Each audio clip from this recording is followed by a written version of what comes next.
Without further delay, let's meet the people on the call today.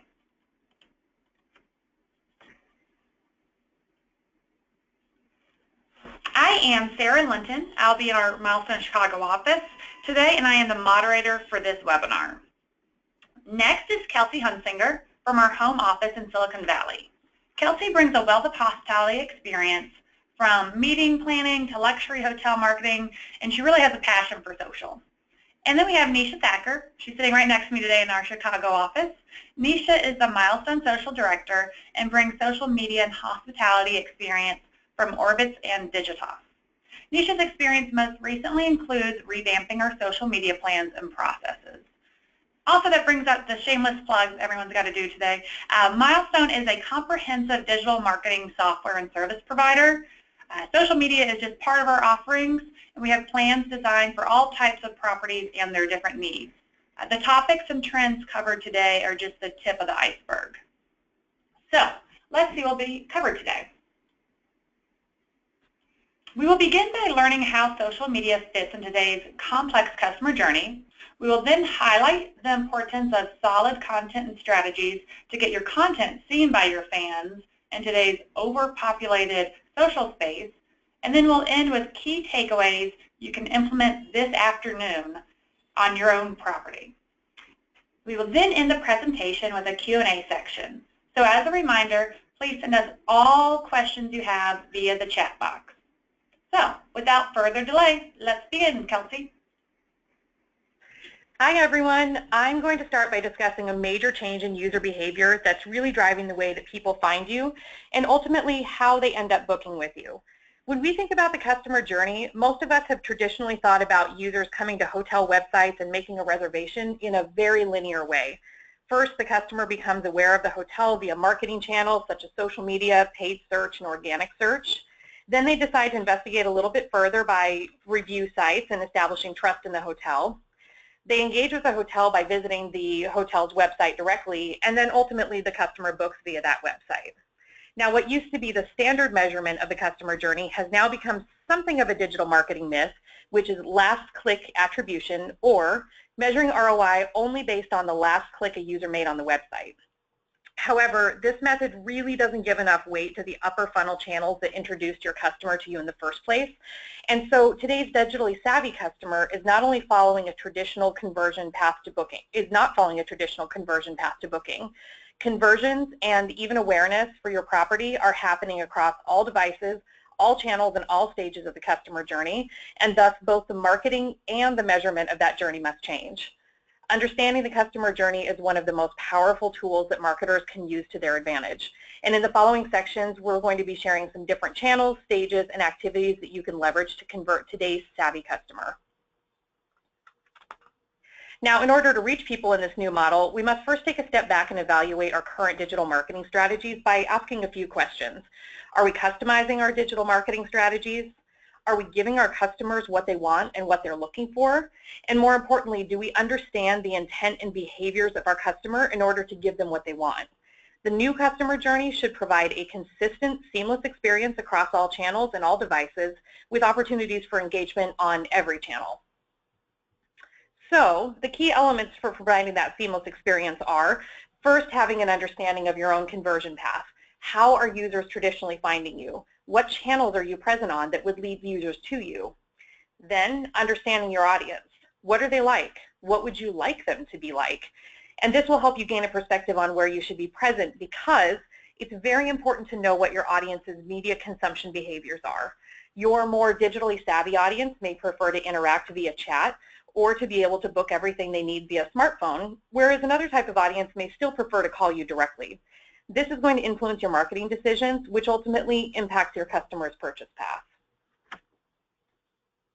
When we look at social media specifically, we know that it impacts the purchase decision, but it may not be the last interaction. And this makes measuring return on investment for social a little tricky, but we need to keep in mind that this channel does play a role in purchases. Social media is typically part of the customer's research phase, and once the guest books the hotel, they're very likely to engage when they arrive on site by checking in virtually via Facebook, Foursquare, or Yelp, or posting pictures on Facebook and Instagram, amongst other channels. That same user behavior can be expected post-stay when visitors are reliving their vacations through their social sharing of pictures and leaving both comments and reviews via travel channels. Now, as you can see here, all of the steps of the sales funnel build upon one another and really require you to make a sustained effort in maintaining your presence. While the internet does provide a variety of opportunities to reach your audience, it also provides them with plenty of distractions. So even if you've built a great customer base, if you don't engage with your customers on a constant basis, they can potentially eventually forget about you and move on to your competitors. However, one of the greatest benefits of social media as a channel in the conversion funnel is that it allows you to maintain a connection with your guests before, during, and after their stays, and can be an excellent tool for your sales and customer service strategy.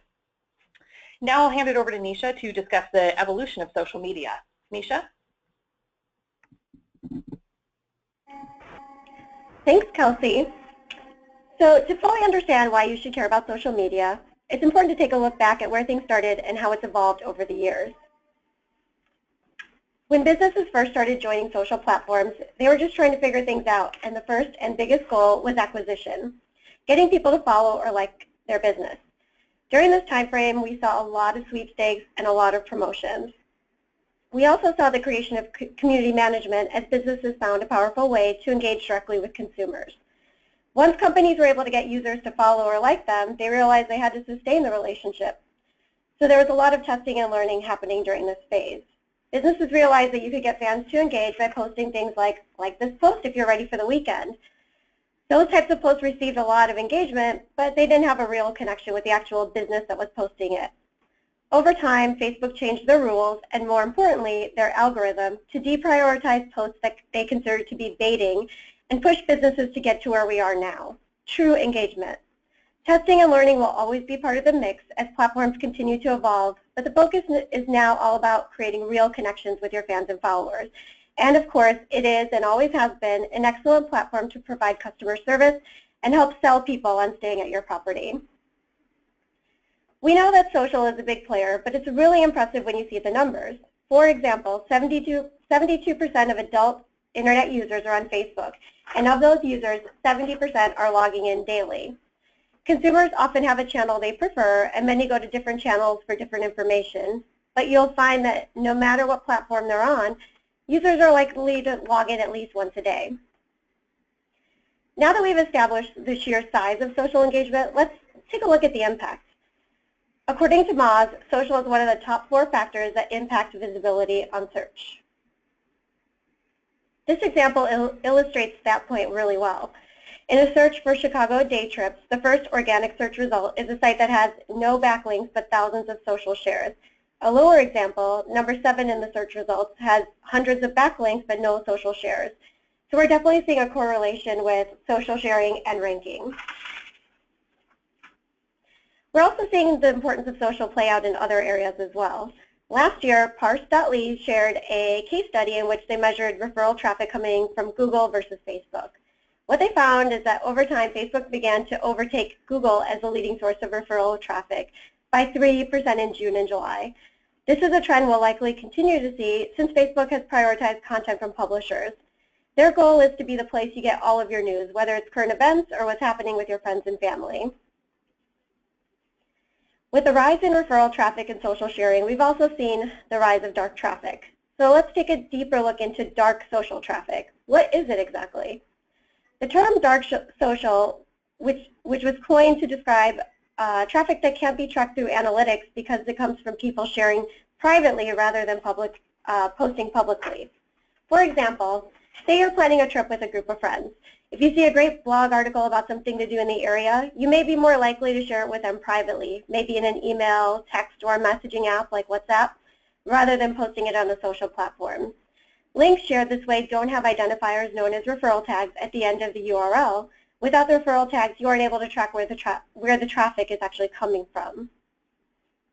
And since search engines can't track it properly, this traffic falls into direct none. We should also keep in mind that all social channels have their own search functionality built into them and are specifically designed to connect people to the information they're looking for. And all of this activity is happening outside of traditional search engines like Google and Bing. All right, thanks y'all for the information thus far. Now let's get a flavor of the audience and their social tendencies with a quick poll question. How many channels are you actively engaging with fans on? So every day, how many are you saying you're active? All right, fill in those questions, and as it's coming through, let's see our results.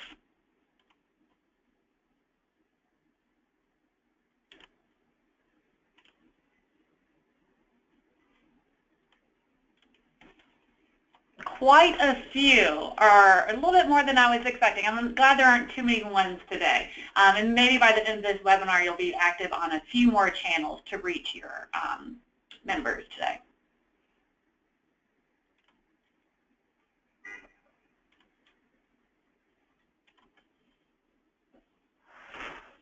All right, Nisha, let's continue to learn the latest strategies for the various channels.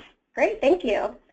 So now that we've covered why social is so important, let's focus on how you can leverage your social strategy on various channels to support your larger digital marketing efforts.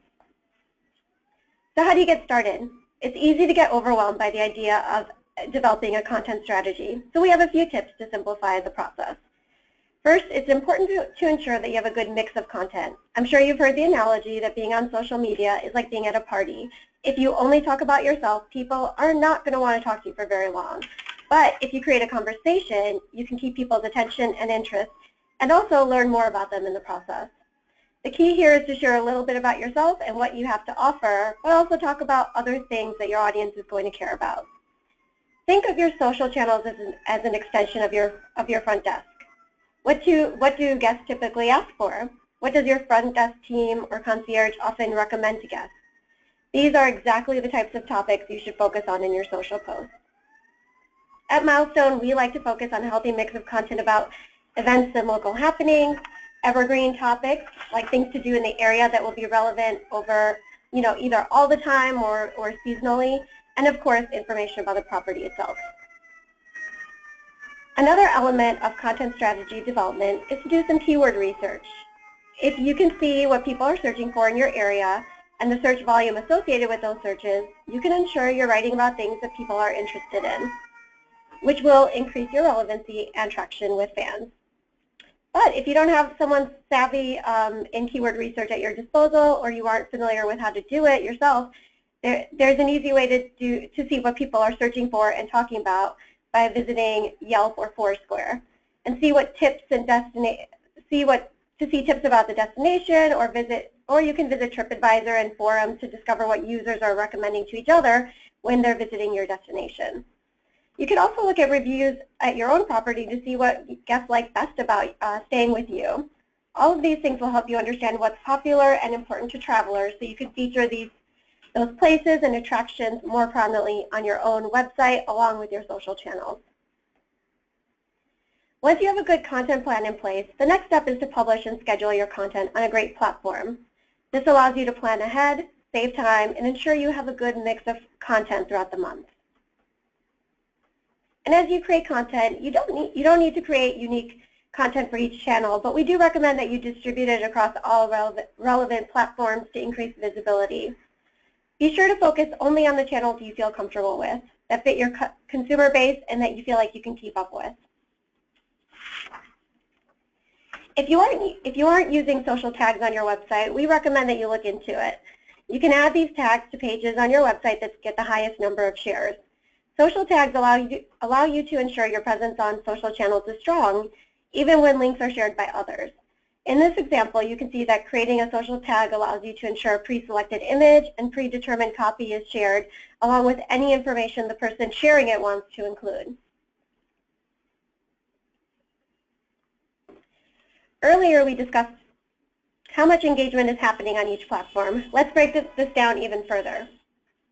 Every 60 seconds, 31.2 million Facebook status updates are broadcasted.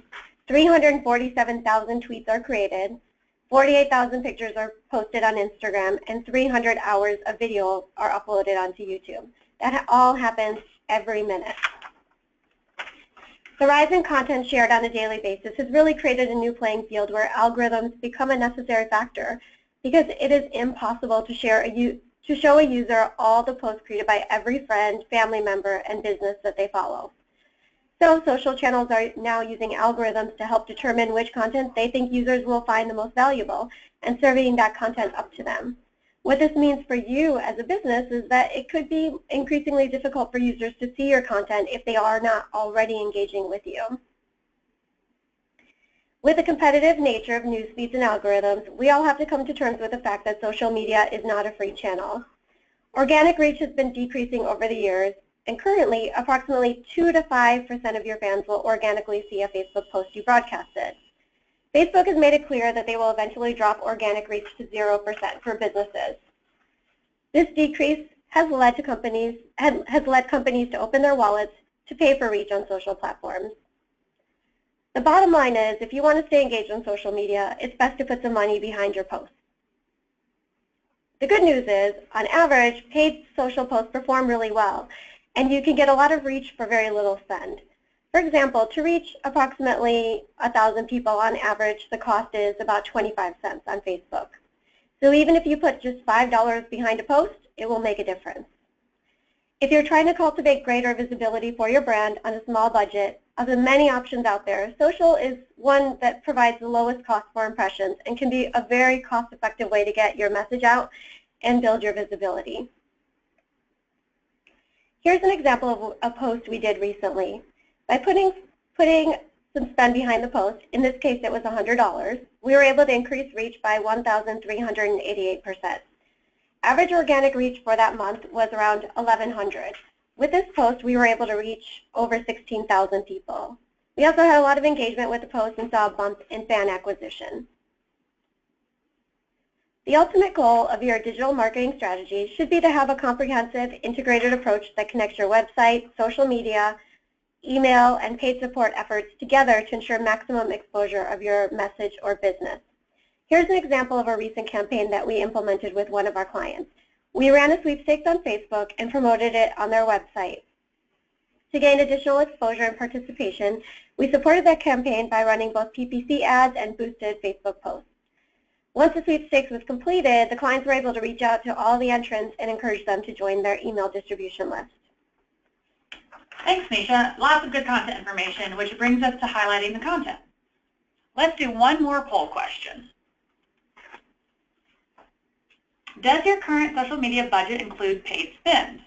Please submit your answers and again your questions on the side in the chat box for the Q&A later. Additionally, this is a friendly reminder for those who've already written in questions. We will be posting this webinar on our blog this week. All right, it looks like many people have already voted, so let's see the results. 73% are already including paid. Well, I'm thinking Misha is very happy with this result as it is very beneficial for a small amount. Okay, so let's hear the specific items to quickly see a change in engagement and awareness for your company. Kelsey? Great, thank you so much.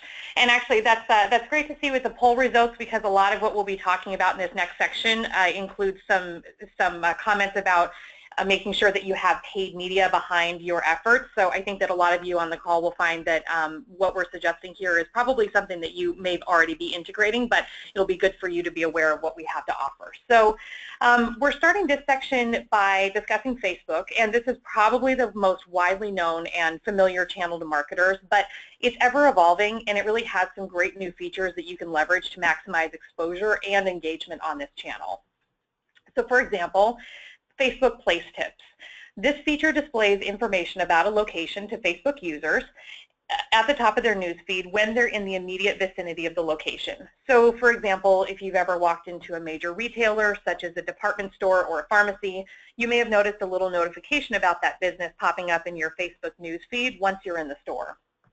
Place Tips gathers useful information about a business or landmark, like posts from the business's page, or upcoming events and friends' recommendations, as well as check-ins, and then provides unique tips to each individual user about that place.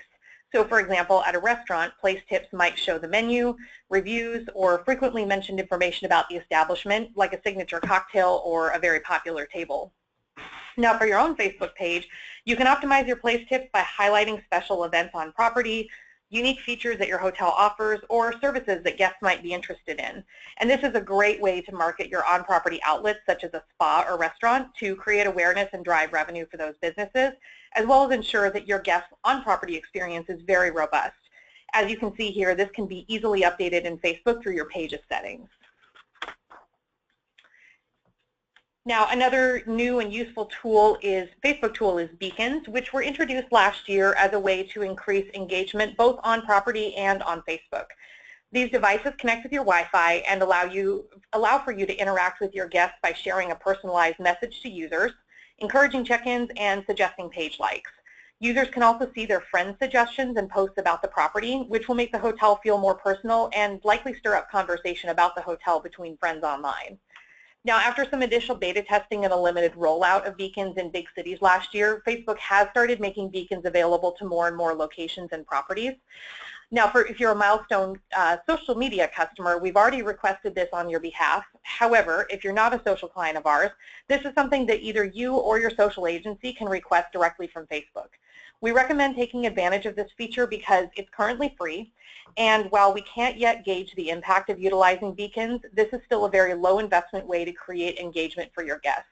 As Nisha mentioned, social isn't a free channel, but in this case, this is a pretty good way to generate essentially free likes.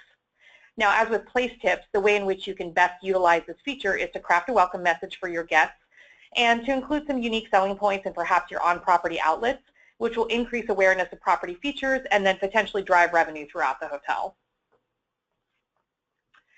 Facebook events is another feature that's particularly valuable for hotels who have on-property events to share, such as musical entertainment or chef demonstrations or perhaps public special event parties and other things that might be of interest to the general public.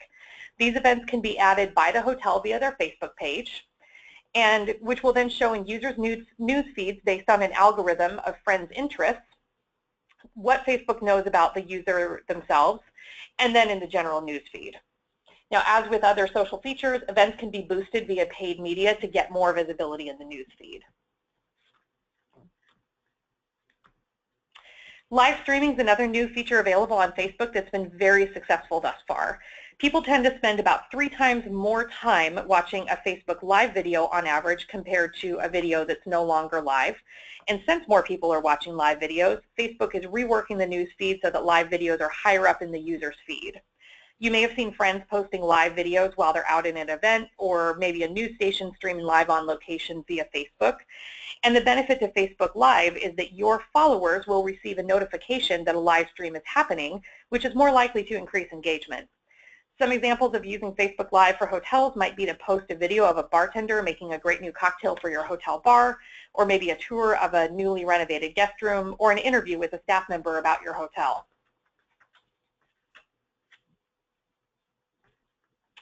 Sweepstakes can also be a great way to increase user engagement as well as serve as a fan acquisition tool.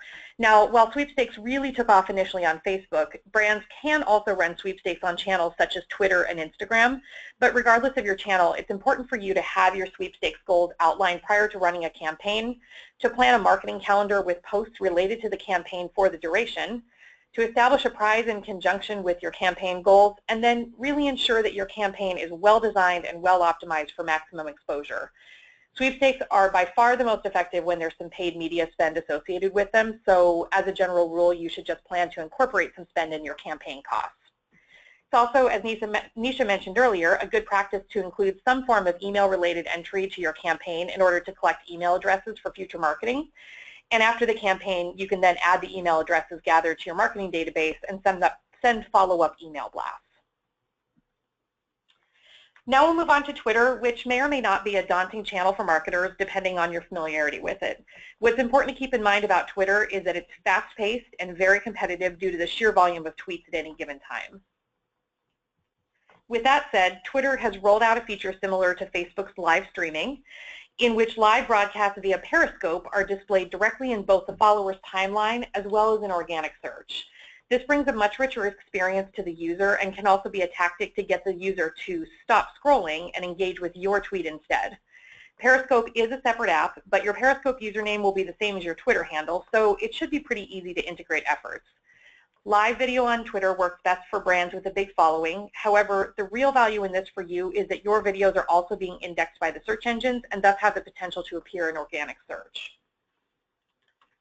Now, another feature of Twitter that users can be shown is that users can be shown the best tweets first, in which Twitter will decide on the user's behalf which tweets they're likely to be most interested in. As we mentioned, Twitter tends to be kind of fast and furious, and tweets have always been displayed chronologically.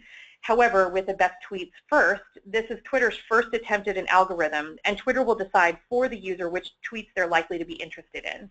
This feature is auto-selected by default in the Twitter app, which means that a user will likely not see tweets from brands or accounts that they're not frequently interacting with. So this can definitely be a challenge for marketers to reach new audiences. Again, in order to be seen on Twitter, marketers should plan to have a guest engagement strategy on this channel, as well as, you guessed it, some paid media spend to increase visibility.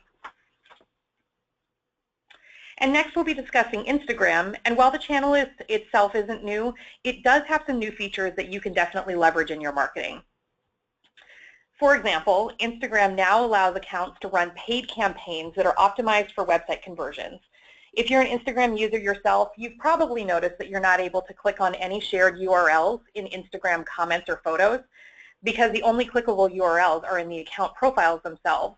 But these new campaigns will take the user out of Instagram and directly to the website being featured, which can increase your potential conversions. Keep in mind, though, that Instagram is a primarily mobile channel, and that in order to provide that seamless user experience we've been talking about, your website should not only be mobile friendly, but also fully optimized to provide the user the option to book directly or take some other type of action to engage with you once they actually land on your site. Another feature is Boomerang, which is an app that integrates with Instagram and allows users to stitch together burst shots to create a short video. This app could be used to highlight a property feature, perhaps a photographic room tour, or maybe a creative sequence of action shots from the chef. And it's just another stop scrolling tactic for users and a way to make your brand's page a little bit more fun and interesting for new users. A feature of Instagram that's similar to Facebook's live streaming and Twitter's Periscope is the increased length of Instagram videos, in which users will now be able to share up to 60 seconds of a video. This change is driven by the fact that users are watching more and longer videos, as we saw with the Facebook live streaming. And a great way to take advantage of this video feature would be to perhaps show a video of your property's grounds or the local area, maybe the beach at sunset or a time lapse of the city that you're located in. This is just a great way to showcase more than just your hotel and also add some destination interest to your feed. Finally, and not surprisingly, an Instagram algorithm is also being implemented in which users will be able to see the most relevant posts first. This is driven by the fact that when scrolling through Instagram, users are currently only seeing about 30% of their followed account posts and are missing the rest.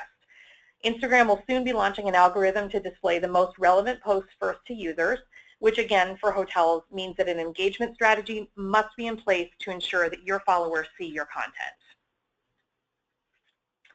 Lastly, we can't forget about Pinterest, which hasn't traditionally been a channel that can be monetized by brands, but certainly plays into both the awareness and engagement portions of the customer journey, in which the customer may become aware of your property or brand via social shares by their network, or in which they may become engaged by sharing those rich pin optimized images that Nisha talked about earlier.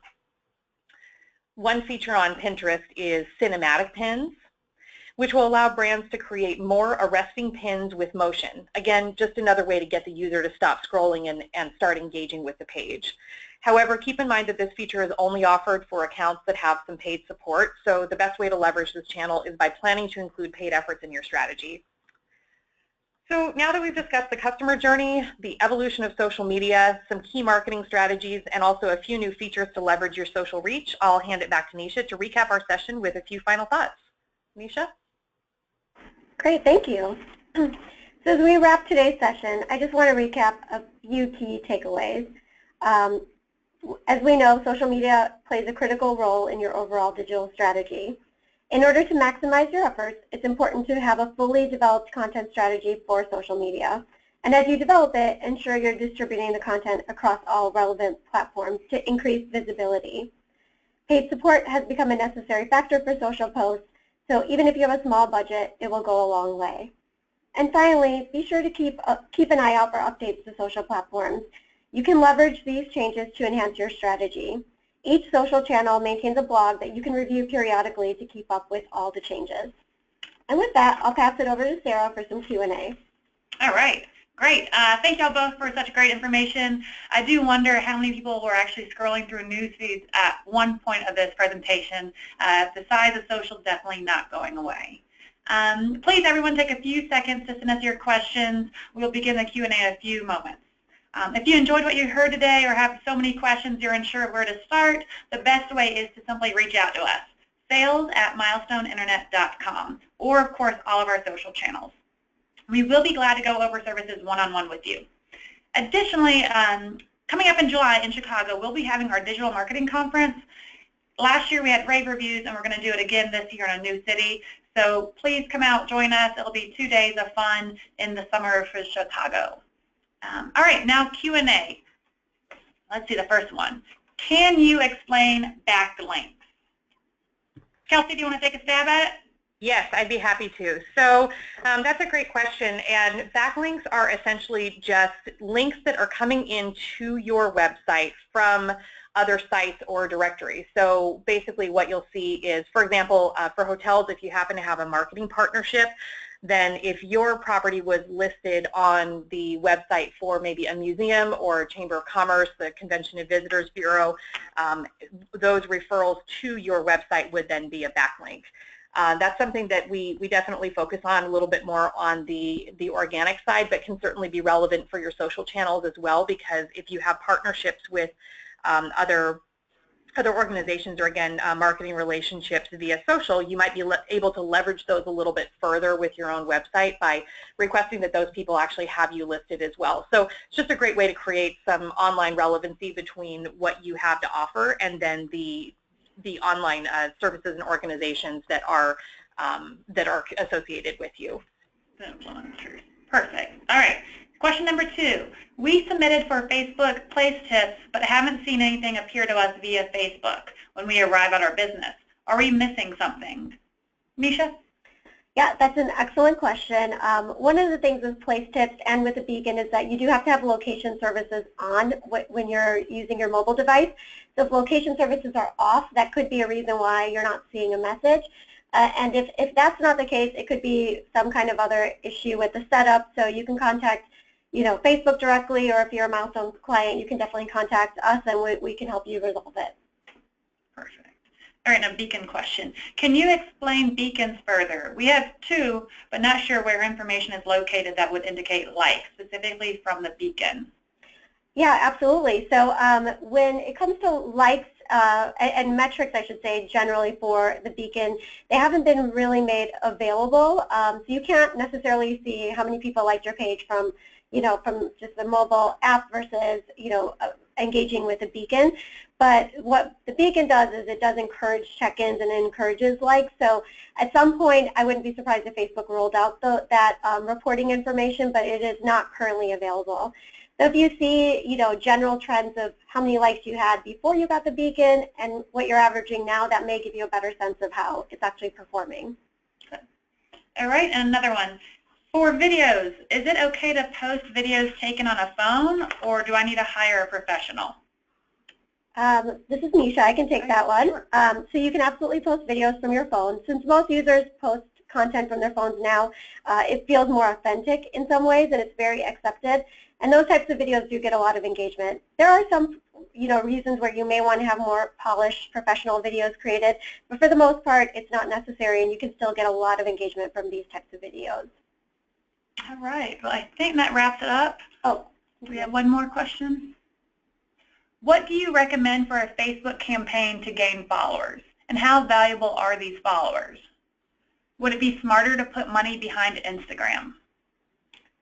So I can take that one as well. So I would say for For Facebook campaign, if you're just trying to get more fans and likes to your page, it's probably your money is probably most spent wisely doing page like ads. So Facebook does have an advertising option for that.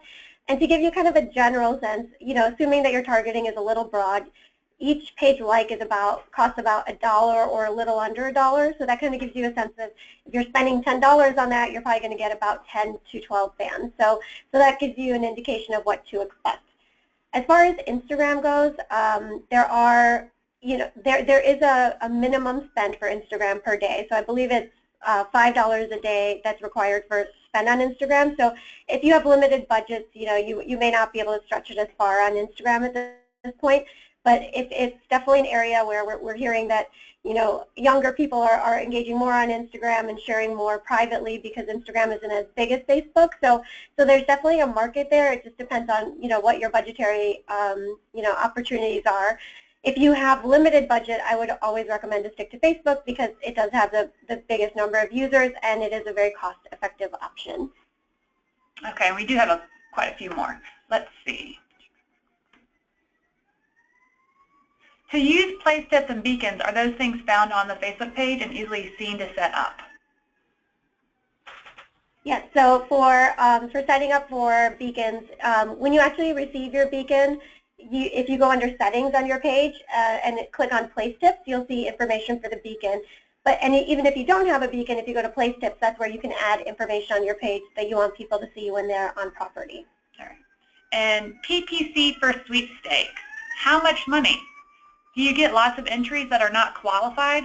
How to do targeting? So for sweepstakes, what we typically recommend is at least $300 to $500, somewhere in that range. What we normally do is a mix of page promoted posts and boosted posts, and then we also do some page like ads just to help boost the number of likes to the page.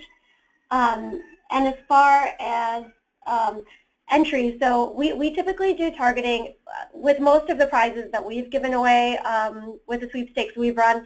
Airfare has not been included, so we usually do targeting around cities that are drivable and areas that are drivable. But even when you narrow targeting to that, you still are reaching several million people. So in terms of cost per engagement, it's very relatively low.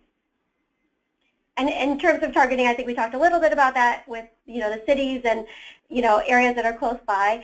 And if it's a bigger city that will likely get somebody to be able to buy a ticket to come to like New York or Las Vegas or anything like that, you can actually do those sweepstakes throughout the U.S. So it really just depends on what you're giving away and where you are based. Some of our clients have very nice sweepstakes. Yes, absolutely. I wish I could enter. All right, another question. Is it true that using a third-party scheduling app such as Hootsuite will make your post less visible on Facebook? No, I don't believe that that's the case anymore. I mean, your posts are likely going to be less visible now just because of algorithm changes, but where you post from really doesn't have a huge impact. And, as we've talked about, just putting some paid support behind your post will alleviate any of those types of concerns. All right.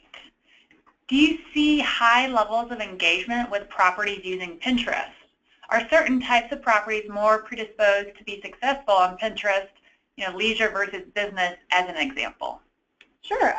So Pinterest, their goal is really to be the visual Google. That's what they want to be. So there is definitely a lot of success that can be had on Pinterest, and especially just driving traffic to your website.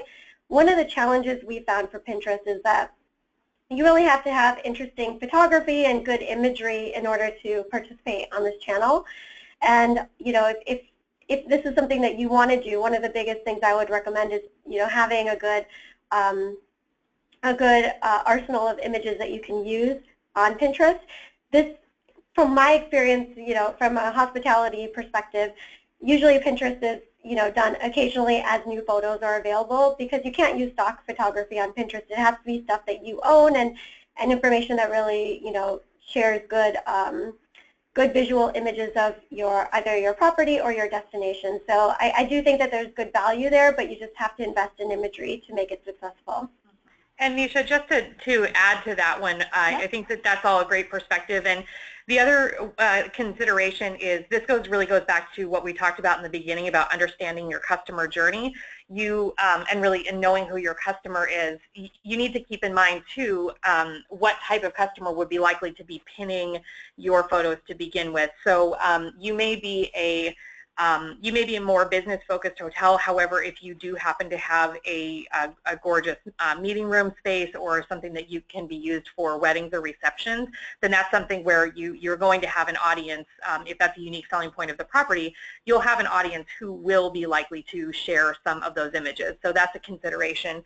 And the other is that you can also incorporate Pinterest very easily into your website by ensuring that the images you have on your site are able to be pinned to a user's Pinterest board. So even if you don't personally do a lot of engaging, it's still valuable to utilize the website you have to create those sharing opportunities. So that's just another consideration. Even if you don't have a lot of presence on the channel, you still want to make sure that users can share what they're interested in. Good. All right. And another question, we do have a couple more. The hotel has a Twitter account. I have a personal Twitter account and personal Periscope account. Do I have to use my personal Periscope account to create a hotel Periscope account, a video? What do you recommend? So for this, I would recommend creating a Periscope account for the property and sharing videos directly from that. And that way you can build up your base on Periscope, and you can share, via tweet within Twitter as well, which is one of the new offerings we mentioned. So I think you don't have it, and with Periscope you can log in directly with your Twitter account, so it should be pretty seamless to create that hotel account.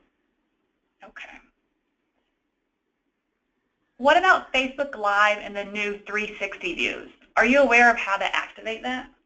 Yeah, so when you're on Facebook, if you're logged in with the property, you can actually, just like you can post a status and and post a picture, live video is a part of the status update feature now. And when you click on live video as a business, it will alert anybody that's following you or any of your fans that you're broadcasting live. So that will help generate interest immediately in what you're doing. And I do apologize. I think there is a second part of that, of any ideas on live for properties, which I believe, Kelsey, did you mention a few today? I did, yeah. So a couple suggestions would be maybe doing a video of maybe interviews with staff. So if there happens to be something relevant that's happening in which you want to share a little bit about the hotel, that could be a great way to do it.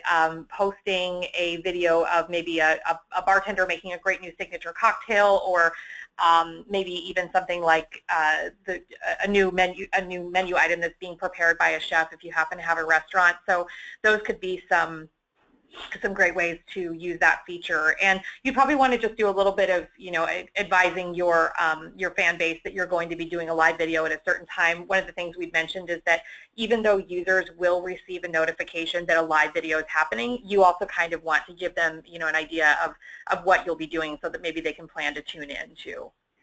Perfect. I love the drink idea. Let's see, one more question. Can you elaborate on what you said about seeing only 70% of the content you follow on Instagram? Sure, I can take this one. So what we were referring to, and one of the main reasons that Instagram is choosing to go to more of an algorithm method, is that as the platform is growing and lots more people are posting, what they found is that people kind of get sick of scrolling, and so they only end up seeing 30% of the new posts that they can possibly see. So that's where Instagram is saying 70% of the posts that are posted are not even viewed by people because they get scroll fatigue and they just kind of get sick of going down and trying to figure out what they haven't seen. And that's why they're opting to go to more of a algorithm where they can kind of get a sense of the posts that you've engaged with in the past and serve those up at the top. You can still see, a lot of the other posts that are out there, but they'll be a little bit lower in the feed, so that if you do only see a certain percentage, you see the most important percentage. Okay. And is there a way to do paid Google Plus posts like Facebook to gain more followers, where the posts would go beyond the followers? So I can take this one as well. At this point, Google isn't really offering anything for paid support, and I think one of the things that, one of the reasons behind it is that they're taking a bit of a step back from Google Plus, and they've deprioritized it because they just didn't get the fan base that they were expecting and hoping for. And as a result, they've really stepped back from Google Plus in many ways. So there isn't really as much you can do from a perspective to, put paid support behind it. But I will say, Google Plus posts do end up showing up in search results, so there's still value in posting to that platform. There's just not a lot of users that are engaging with it as directly, which is why they don't have these paid opportunities available. Yeah, so it goes back to understanding the channels and the end goals of the channels that might be search results and not so many followers. Right, exactly. Perfect. All right. Well, I believe that is all the questions today. We will have this blog posted on Thursday for you all. Just reach it from milestoneinternet.com. Please shoot us any questions as well on our channels. And we want to thank you so much again for spending your Tuesday with us. Thank you so much from all of us. Have a great rest of your day.